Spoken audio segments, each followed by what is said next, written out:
All right, hello wine drinking people. Time for more of what I've had to drink yesterday. And this company in North España, otherwise known as Cune, Viticultura de North España, a very famous winery, the first Spanish winery ever to gain the title of Wine of the Year for one of their wines in the Wine Spectator. An important moment this last year, and this is a great winery. I've never forget my visit to this property. My very first trip to Spain, man, I have never seen more mold and moss in a cellar. And it just goes to show you that cork hermetically seals a bottle of wine, because in this cellar, the old cellar, they have two different cellars here, there was more cellar muck in there than I've ever seen. And in Spain, they do not label the wines. They keep them in the cellar, and then you pull them off this pile of moss and all kinds of stuff, and then they clean it off and label it and send it off to the market. And you really don't notice that in the wine. It's amazing.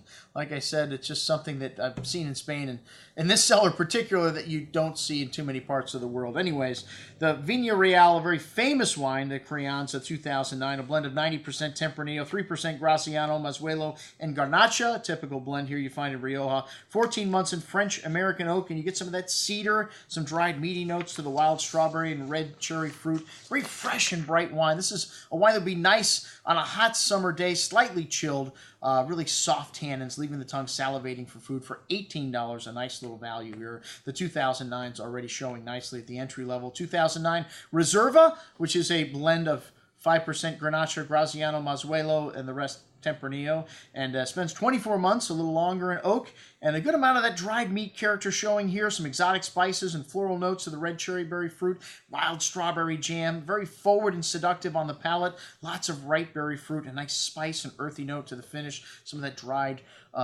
meat and tannin note showing up on the end. Nicely balanced at $18. Really good, I'm sorry, $27.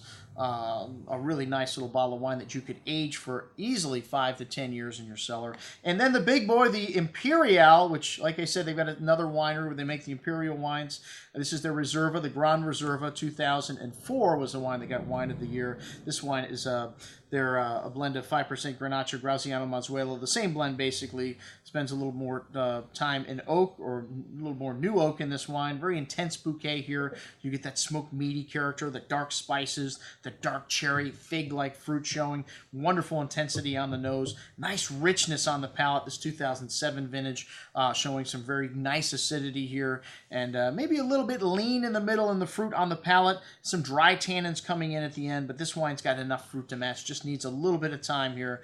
Excellent juice at $52.50. Now we're getting into the price range where you should find some outstanding wines. And in Rioja, still a relative value when you look at the other parts of the world. If you look at top-level producers that have got Wine of the Year under their list of accolades, still very good little wine, under $50. All right, I'm your host, Andrew Lampisoni, signing off for the Wine Watch, saying remember, always drink the good stuff first.